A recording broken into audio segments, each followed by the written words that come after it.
2007년에 윌 스미스 주연의 행복을 찾아서라는 영화가 있습니다. 혹시 보신 분 있으십니까?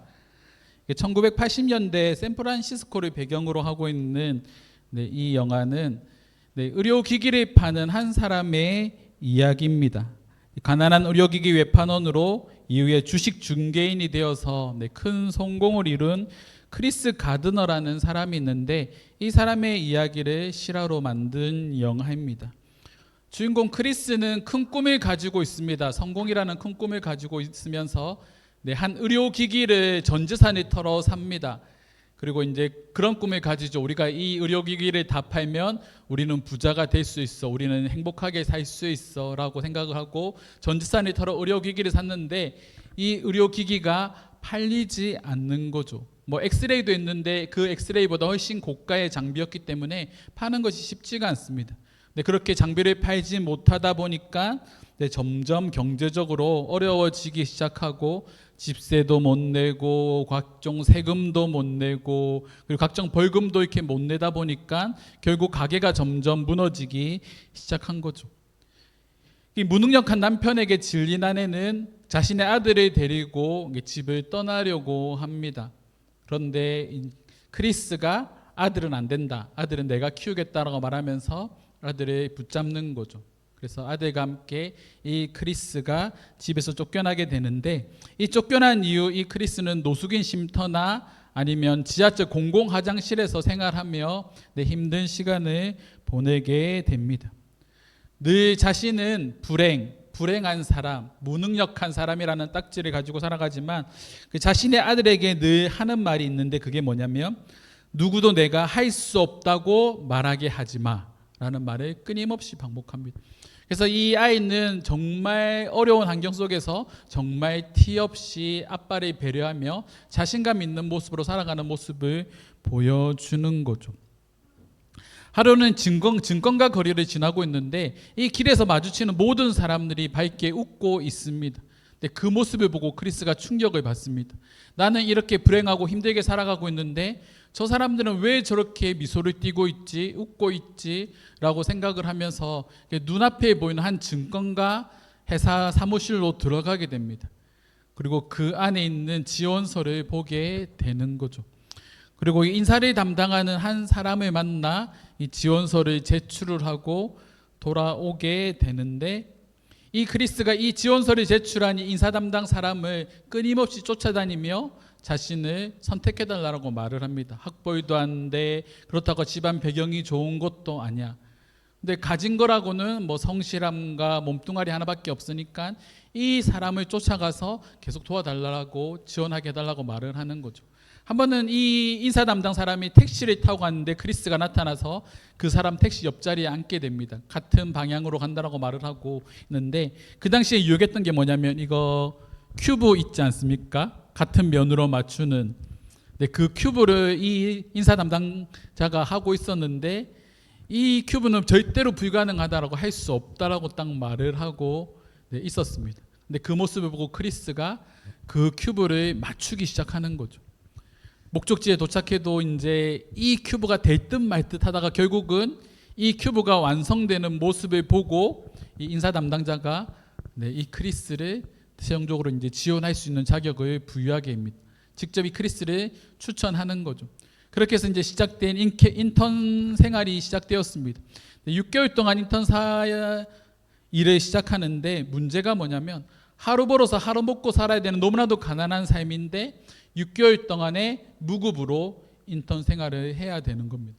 그러면 이 6개월이라는 시간 동안 또 계속해서 노숙을 해야 되는 거죠.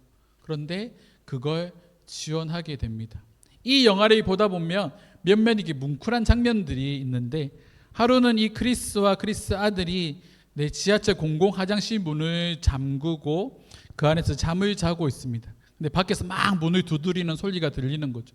그때 이 크리스가 아들의 길을 막고 소리를 내지 못한 상태에서 막 눈물을 흘리는데, 이 모습을 보고 있는 저의 마음도 이렇게 뭉클해지기 시작을 했습니다.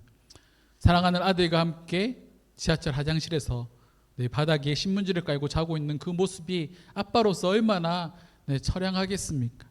근데 그 모든 시간들을 견디고 인턴 생활을 하는데, 인턴 생활을 할 때도 많은 차별들을 당합니다. 이 흑인이라는 이유로 어떤 사람들은 크리스에게 각종 심부름을 시키죠. 고객과 미팅을 잡아놓고 미팅을 가고 있는데 자신의 차가 길거리에 주차되어 있는데 견인될 수도 있으니까 차를 빼라고 말하고 결국 크리스는 그 미팅에 늦어서 바이어를 만나지 못하게 되는 거죠. 그런 상황들이 계속 이렇게 반복되지만 정말 누구보다 성실하게 6개월 동안 일을 하고 사람들에게 인정받기 시작을 했습니다. 그래서 뭐 아시겠지만 6개월 뒤에 주인공이니까 이제 최종적으로 1인에 선정이 되게 됩니다. 근데 이 선정이 되었다라는 그 이야기를 들었을 때 이 크리스가, 이 윌 스미스가 정말 눈이 시뻘개지는데 이게 눈물을 참으면서 그 감정을 억누르는 모습을 보면서 또 한 번 울컥하게 되고, 정규직이 되었다라는 소식을 듣고 아이가 있는 어린이집에 가서 아이를 부둥켜 안고 우는데 그 모습 또한 우리를 뭉클하게 만드는 거죠. 그가 최종 1인이 될 때까지 얼마나 힘든 시간을 이렇게 버텨왔는지는 우리가 잘 알고 있기 때문에 이 영화를 보는 사람들은 그 장면에서 아마도 많이 울었을 겁니다. 생존을 위해서, 생존의 위협 앞에 아들을 지키려고 이 발버둥 치는 아버지의 모습이 정말 처절해 보이기까지 한 거죠. 많은 사람들이 이 영화를 보고 그저 사회적 성공이나 정규직을 잃은 한 사람의 이야기로 본다면 사실 이 영화에 대한 큰 의미가 없을 겁니다. 스스로 모든 것을 할 수 있다고 자부했던 한 사람이 자신의 무능력함을 깨닫게 되고 인생의 바닥으로 내려가게 되었을 때 그는 사랑과 인내라는 본질을 마주하게 되는 거죠. 그 어려운 환경 속에서도 아들이 끝까지 책임지려고 하는 사랑과, 그리고 6개월이라는 시간 동안을 견디며 힘들게 버티며 버텨냈던 그의 인내를 통해 그가 이룬 성공이 얼마나 값진 것임을 우리는 발견할 수 있게 됩니다. 그리고 그 과정에서 엄청난 회복과 변화가 일어나게 되는 거죠. 오늘 말씀에 등장하는 야곱도 그런 시간을 거쳐 변화된 인물 중 하나입니다. 야곱은 늘 축복과 성공에 목말라 있었고 그것을 얻기 위해 늘 누군가를 속이고 거짓말을 하고 겉모술수를 행하던 사람인데 그의 삶이 변화되는 결정적인 계기가 있죠. 그 내용이 바로 오늘 말씀에서 다루고 있는 야복 강가에서의 사건입니다. 오늘 말씀을 통해 야곱이 찾은 진정한 행복의 의미가 무엇인지를 우리가 좀 살펴봤으면 좋겠습니다. 야곱이라는 이름의 뜻이 뭘까요?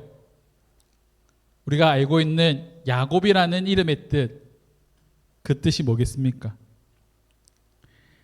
발꿈치를 잡는 자라는 뜻이죠. 리브가가 이제 자녀를 낳을 때 쌍둥이를 낳게 되는데 형 에서가 태어날 때 야곱이 형의 발꿈치를 잡고 태어납니다. 그래서 그 이름 안에 발 뒤꿈치를 잡는 자라는 이름에 야곱이라는 이름이 주어집니다. 뭐 그의 이름 때문인지 몰라도 많은 목사님들이 설교를 할 때 야곱은 야망가다, 욕심이 많은 사람이다, 뭔가를 항상 붙잡으려고 한다라고 이렇게 설명을 하기도 합니다. 뭐 그의 삶을 통해 보여지는 그런 모습도 그렇죠. 야곱은 늘 자신이 원하는 것을 쟁취하기 위해 남을 속이는, 다른 사람의 발목을 붙잡는 그런 사람이었습니다. 사냥을 마치고 돌아온 형이 배고프다라는 사실을 알고 형이 좋아하는 팥죽을 만들어서 뭐라고 제안합니까? 그렇죠. 장자의 자격을 나한테 달라라고 말합니다. 근데 에서도 잘못했죠. 이 팥죽 한 그릇, 배가 고프다고 이 팥죽 한 그릇에 장자권을 너무 쉽게 팔아버렸습니다. 이것뿐만이 아니라 또 이후에 그의 아버지 누구죠? 이삭이 이제 자신의 자녀들을 축복하는 그 가정에서 형에게 내려져야 되는 그 축복의 기도를 누가 가로챕니까? 야곱이 가로채게 됩니다. 형을 속이고 아버지를 속이고 모든 축복권을 자신이 받으려고 한 거죠. 왜 그랬을까에 대해서 곰곰이 한번 생각해 보았습니다. 이 야곱의 또 다른 이름의 뜻이 뭐냐면 상대방의 발을 걸어 넘어뜨리다, 뭐 속여 넘기다라는 그런 뜻이 있습니다. 끊임없이 누굴 속이고 누군가를 속이고 빼앗으려고 했던 이 야곱이 왜 그런 삶을 살게 되었을까? 곰곰이 한번 생각해 보았을 때 창세기 25장 28절의 말씀에 보면 이런 말씀이 있습니다. 이삭은 에서가 사냥한 고기를 좋아함으로 그를 사랑하고 리브가는 야곱을 사랑하였더라. 리브가가 누굴 사랑했다고요? 야곱을 사랑했다라고 말을 하는 거죠. 여기서 이제 곰곰이 한번 생각해 보았습니다. 리브가가 어릴 때부터 야곱에게 제일 많이 했던 말이 뭘까? 이삭은 에서를 사랑하고 리브가는 야곱을 사랑하는데, 이 야곱을 향해 리브가가 제일 많이 했던 말이 뭔가를 생각해 봤을 때 하나님께서 주신 말씀인 거죠. 큰 자가 작은 자를 섬길 것이다. 이 말을 어릴 때부터 아마 야곱에게 했을 것 같습니다. 그러니까 그 말을 계속 듣고 자라다 보니까 야곱의 마음에 뭐가 생겼겠습니까? 뭔가를 뺏고 싶은, 형의 축복을 뺏고 싶은, 형이 나를 섬기게 되겠지. 그런데 그 방법이 누구의 방법대로 행하는 거죠? 하나님의 방법이 아니라 자신의 방법대로, 내가 하고 싶은 대로, 내 방식대로 그 축복을 받으려고 한 겁니다. 그래서 끊임없이 형의 것을 빼앗고 아버지를 속이는 자의 삶을 살아가기 시작한 거죠. 그리고 이제 이 형이 자신을 죽이려고 한다라는 사실을 알고 도망가게 되고, 그리고 외삼촌집 라반에서 살아가게 되는데, 또 돌아오는 과정에서도 라반이 야곱을 향해 부당하게 그를 대우하기도 했지만 결국은 또 한 번 야곱이 라반을 속여서 이게 물건들을 양들을 쟁취해서 또한 돌아오게 되는 그런 일들이 있는 거죠. 끊임없이 누군가를 속이고 뭔가를 빼앗고 거짓으로 뭔가를 이뤄내려 했던 사람이 바로 야곱입니다. 그리고 이제 이 야곱이 삼촌 라반과의 관계가 틀어지고 다시 집으로 돌아오는 과정 가운데 자신의 형 에서와 마주하게 되는 거죠. 그럼 어떻게 하겠습니까? 보통 형제를 만나러 가는데, 형을 만나러 가는데 우리라면 예전에 형한테 했던 잘못들이 있으니까 조금 불안한 마음들이 있겠죠. 그렇다고 해서 우리가 뭐 어떻게 하겠습니까? 제일 먼저 형을 맞이하면 먼저 사죄를 구하지 않겠습니까? 그럼 야곱이 근데 뭐 어떻게 합니까? 제일 먼저 재물들을 보내고 종들을 보내는 거죠. 왜요? 형의 마음을 누그러뜨리게 하기 위해서.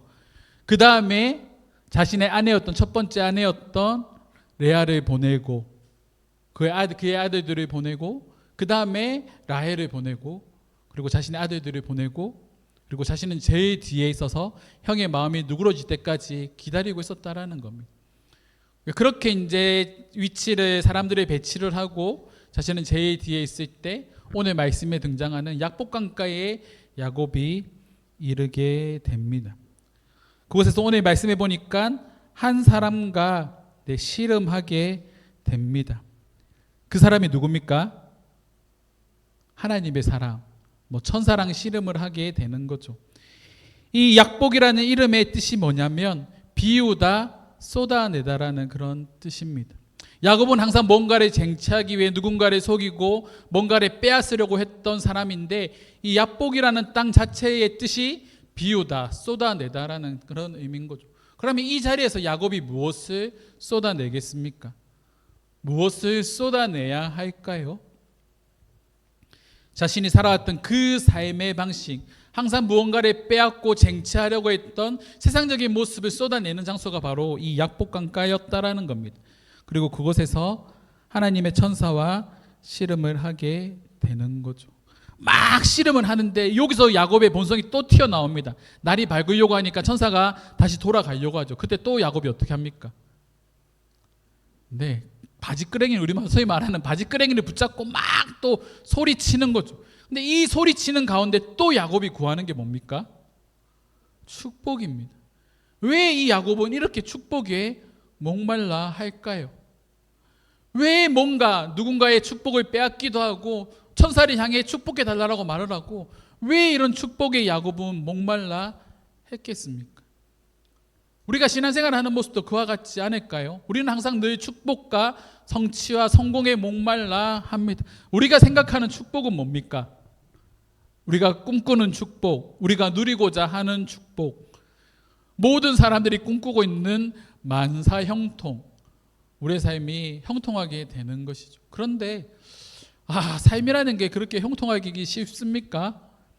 쉽지 않습니다. 저도 오늘도 이제 목회를 이제 이렇게 단독 목회를 시작한 지 10년이 됐는데, 이게 정상을 또 찍었다고 생각했다가 이게 바닥을 쳤다가 막 이게 너무나도 풍파가 많은 거죠. 근데 인생을 살아오는 과정에서도 막 잘 되는 때도 있었지만 안 되는 상황 너무나도 많이 일어났습니다. 예측할 수가 없는 거죠. 이 예측할 수 없는 상황에서 우리는 늘 축복에 목말라 합니다. 이게 제 주변에 이게 안 믿는 사람들이 좀 이렇게 있지 않습니까? 밴드 하는 사람들도 있고 드럼 레슨 하는 사람들도 있고 여기 가게에 오시는 단골들도 있는데 늘 저에게 하는 말이 뭐냐면, 목사님 지금이 마지막 기회입니다. 지금 사셔야 됩니다. 네, 뭘 사야 됩니까? 삼성, SK 하이닉스, 네, 15만 원이 올랐다고 하더라고요. SK 하이닉스가. 와, 이걸 꼭 목사님 지금이 마지노선입니다. 지금 사셔야 됩니다. 사고 싶죠. 살 수가 없죠. 그런데 네, 그런 여유조차도 없습니다. 네, 그런 축복, 일희일비하는 거죠. 와, 주식이 이만큼 올랐으니까 야, 나 이제 괜찮아. 야, 잘 되고 있어. 그런데 주식이 또 폭락하면 어떻게 되겠습니까?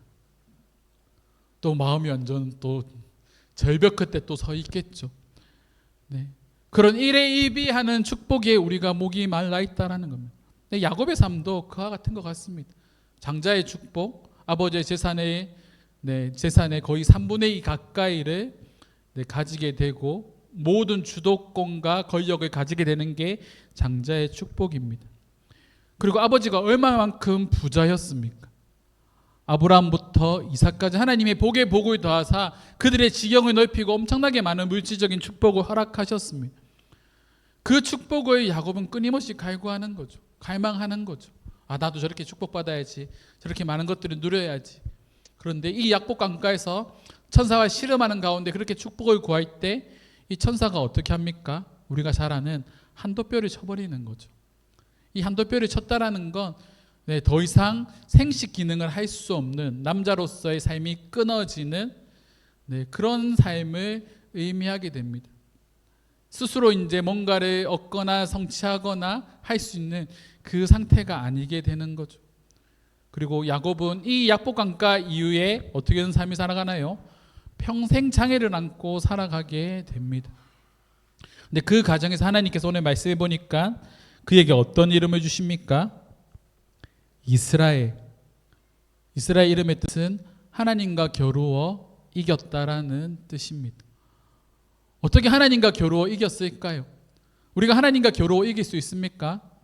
불가능하죠. 우리는 절대로 하나님을 이길 수 없습니다. 하지만 하나님께서 주신 축복이 뭡니까?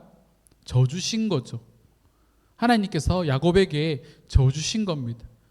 그리고 져주신 이유가 무엇이겠습니까? 지금까지는 네가 너의 방법과 너의 뜻대로 너의 힘으로 살아왔던 삶이었지만 네가 이제 너의 한도뼈가 무너지고 너는 평생 장애를 가지고 살아가게 될 거야. 하지만 그 빈자리를 누가 채워주겠다는 뜻입니까? 하나님께서 이제부터 채워주겠다라는 뜻입니다. 지금까지는 너의 방법대로 너가 많은 일들을 행했다면, 그런 뭔가 축복을 바라고 성취를 바라는 그런 일들을 네 스스로 해왔다면 이제 그것이 아니야. 이제부터 내가 너와 함께 할 거야. 내가 너와 함께 동행할 거야.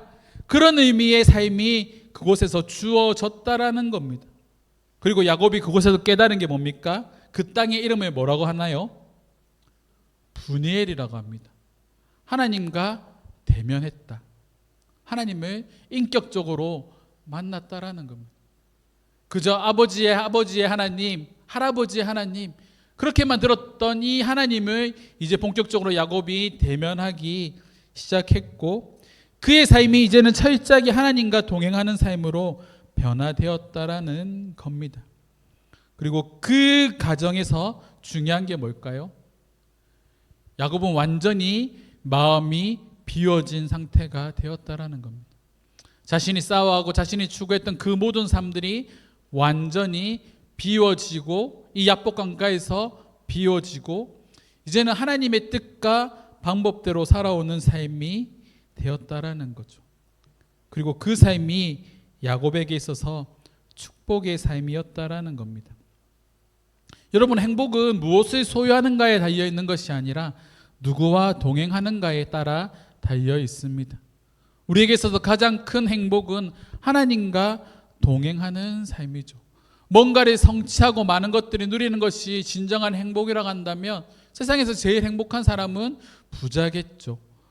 많은 축복과 많은 물질을 가지고 있는 사람이겠죠. 그런데 그 사람들의 마음속에 정말 행복이 있을까요? 왜 연예인들이 뭔가 큰 어려움을 만나고 뭔가 힘든 일이 있을 때 왜 그들은 결국 해외로 봉사를 나가거나 종교를 선택하거나 그런 방법들을 찾을까요? 자신이 가지고 있던 것으로 만족하지 못한다라는 겁니다. 최근에 한 연예인이 엄청나게 급부상하기 시작했습니다. 이 사람은 한 달에 최고로 많이 썼을 때 얼마를 썼냐면 100억 가까이를 썼다고 합니다. 명품을 사고 구두를 사고 온갖 명품으로 도배를 한 거죠. 근데 한 달인가 잘 모르겠는데 아무튼 오랜 기간에서 100억 가까이를 썼다고 합니다. 얼마나 돈을 많이 벌었겠습니까? 그런데 어느 날 아버지에게 물어봤습니다. 아버지, 뭔가 돈을 쓰려고 하는데 돈이 이렇게 카드가 안 긁어지니까 아빠한테 물어본 거죠. 재정을 아버지가 관리했으니까. 그런데 아버지가 그런 말 하는 거죠. 없다고. 네가 다 썼다고. 네.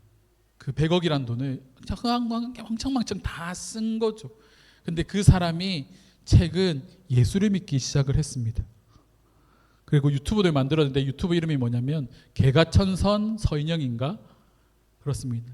옛날에 한 여성 그룹으로 엄청나게 큰 인기를 끌었던 주얼리라는 그룹이 있는데 그 주얼리라는 그룹에서 망나니 역할을 하던 맨날 클럽 가서 춤추고 명품으로 도배를 하던 그 사람이 최근에 한 유튜브 영상에서 자신의 유튜브 영상에서 교회에서 세례받는 그 모습을 이렇게 찍어서 올린 거죠. 그리고 세례받고 예수를 믿게 되는 그 과정을 이렇게 소개를 하고 있는데 수많은 사람들이 그가 변화된 삶을 보고 놀라는 겁니다. 자신의 명예가 다 무너졌을 때 자살 시도를 몇 번을 했고 동생이 너무 걱정이 돼서 언니 옆에 한시도 떨어져 있지 않는 그런 비참한 상황까지 놓였지만 그가 다시 일어설 수 있었고 다시 회복할 수 있었던 이유는 그가 예수를 믿기 시작한 이유부터였다라는 거죠. 그래서 교회에서 성가대도 하고 엄청나게 많은 일들을 하는 걸 보았습니다. 단지 하나 포기하지 못하는 게 마지막 자존심이 손톱이거든요. 손톱 엄청나게 긴 손톱을 포기하지 못한다고 하는데 그와 같이 많은 것들을 누리고 많은 것들을 가지고 있었던 그 사람도 결국은 그 삶에 만족하지 못하고 행복하지 않다라는 걸 깨닫기 시작하고 그리고 그가 하나님과 동행하기 시작했을 때 큰 즐거움과 기쁨을 누릴 수 있게 되었다라는 겁니다. 그래서 한 학자들은 이 야곱이라는 이름에 또 다른 뜻이 있다고 하는데 그 뜻이 뭐냐면 하나님이 보호하신다라는 뜻도 야곱이라는 이름에 포함되어 있다고 합니다. 우리가 알고 있는 야곱의 이름은 발 뒤꿈치를 빼앗다, 누군가를 속여 넘어뜨리다 라는 그런 뜻으로 알고 있지만 어떤 학자들은 이 야곱이라는 뜻 안에 하나님이 보호하신다 라는 그 뜻을 포함하고 있었다라는 거죠. 결국 뭡니까? 우리가 어떤 상황 가운데 있든지 야곱이 어떤 삶을 살아갔든지 그에게 하나님은 아무것도 문제 삼지 않으시는 거죠. 그가 어떤 삶을 살아왔든 하나님은 끊임없이 그를 보호하고 계셨다라는 겁니다. 그걸 인지하지 못한 거죠. 그걸 깨닫지 못한 거죠. 근데 그것을 언제 깨닫게 됩니까? 야복 강가에서 천사와 씨름할 때 자신이 마음속에 있던 것을 다 비워내었을 때 그 자리에 하나님의 은혜가 있었구나, 하나님이 지금까지 나를 보호했구나 라는 그 사실을 깨닫게 되었다라는 겁니다. 이것을 어떻게 알 수 있을까요? 야곱이 이후에 애굽으로 내려가지 않습니까? 온 천하에 기근이 있었고 그 요셉이 이 애굽의 총리가 되었을 때 이 야곱의 일가가 애굽으로 내려가게 됩니다. 그리고 이 애굽으로 내려가서 바로 앞에 서게 되었을 때 야곱이 뭐라고 바로에게 고백합니까? 수고한 삶이, 나그네로 살아온 삶이 길다라고 말합니다. 오래되었다라고 말합니다. 왜 자신을 나그네라고 설명을 했을까요? 왜 자신을 바로 앞에서 나그네로의 삶이 길다고 말을 했을까요? 이 나그네의 삶은 뭡니까? 한자리에 정착하는 삶이 아닙니다. 끊임없이 떠돌아다니는 삶이죠. 근데 그 떠돌아다니는 삶 가운데 누구와 함께 했다고요? 하나님이 함께 했다라는 겁니다. 이 사실을 야곱이 깨닫게 된 거죠. 이스라엘이 되었을 때 야곱은 그 사실을 깨닫게 되었습니다. 그리고 하나님이 이 야곱이 이스라엘로 불리기 시작했을 때 그를 통해 한 민족을 세워가는입니다. 그 민족의 이름이 이스라엘이죠. 이게 야곱에게 임한 놀라운 축복입니다. 그리고 이 이스라엘은 누가 보호하십니까? 하나님이 보호하십니다. 출애굽하는 과정에서 하나님이 철저하게 이스라엘을 보호하시는 거죠. 이것이 야곱에게 내려진 하나님의 축복이었다라는 겁니다. 하나님의 보호하심, 하나님의 테두리 안에 머물러 있는 삶, 그것이 가장 큰 축복이라는 거죠. 근데 많은 사람들이 이 테두리, 하나님의 보호하심이 축복이라는 사실을 깨닫지 못합니다. 계속해서 벗어나려고 하죠. 계속해서 뛰어넘으려고 합니다. 왜요? 답답해 보이니까. 우리 얼마나 억압받고 살아갑니까? 하지 말아야 될 것, 말하지 말아야 될 것, 보지 말아야 될 것, 왜 이렇게 해라 하는 것보다 하지마 하는 것들이 왜 많을까요? 그 작은 죄에 우리가 생각하기에 사소하게 보이는 그 죄의 고리가 우리를 넘어뜨리고 망가뜨리기 때문입니다. 하나님 앞에 죄의 경종은 없습니다. 모든 것이 다 죄죠. 아이들이 하는 작은 거짓말, 엄마 아빠를 속이는 그런 말들, 그런 것들이 쌓이면 어떻게 되겠습니까? 부모가 지적하지 않고 그걸 끊어주지 않는다면 이 아이는 계속적으로 거짓말을 하는 아이가 되는 겁니다. 바늘 도둑이 소도둑 된다, 괜히 나온 말이겠습니까? 저도 어릴 때 엄마 아빠 주머니에서 돈 많이 훔쳤습니다. 500원, 1000원, 이 양복 안주머니 이렇게 마이에 보면 한 번씩 5,000원짜리도 있고 1,000원짜리도 있는데 5,000원짜리는 잘 건드리지 않습니다. 그때 나름 머리를 쓰거든요. 왜 안 건듭니까? 큰 돈이니, 그 당시 5,000원 큰 돈입니다. 근데 티 안 난다고 생각하는 500원짜리, 1,000원짜리 한두 개를 가지고 훔쳐가는 거죠. 그리고 그 돈을 가지고 뭐 했겠습니까? 오락실에 갔습니다. 저는 삶이 정말 심플합니다. 저는 모든 삶이 항상 오락실에 있었거든요. 그렇게 사는 거죠. 근데 뭐라 말합니까? 안 했어, 안 훔쳤어, 몰라. 근데 알고 보니까 엄마도 그렇고 아버지도 그렇고 알고 있었는데 모르는 척 해주신 거더라고. 근데 좀 큰 돈을 건드렸을 때 그날은 뒤지게 혼났습니다. 용납할 수 있는 범위가 있지만 용납하지 못하는 범위가 있는 거죠. 점점 커지는 겁니다. 처음에는 조금만 건드려야지. 그런데 나중에 이게 점점 이렇게 커지는 거죠. 죄라는 것이 그렇습니다. 우리가 하나님의 삶, 하나님의 보호하심 가운데 살아가는 그 삶이 그렇습니다. 그 작은 것 하나가 균열을 일으키고 하나님으로부터 멀어지게 만드는 거죠. 그래서 우리에게 중요한 게 뭡니까? 하나님의 보호하심 가운데 거하는 겁니다. 그 중심에 주의 성수가 있는 거죠. 주의를 잘 지키는 것이 그만큼 중요하다라는 겁니다. 그것이 우리 하나님 안에 거하고 있다라는 삶의 가장 큰 증거죠. 영원하지 않은 것은 우리에게 진정한 행복을 선물하지 않습니다.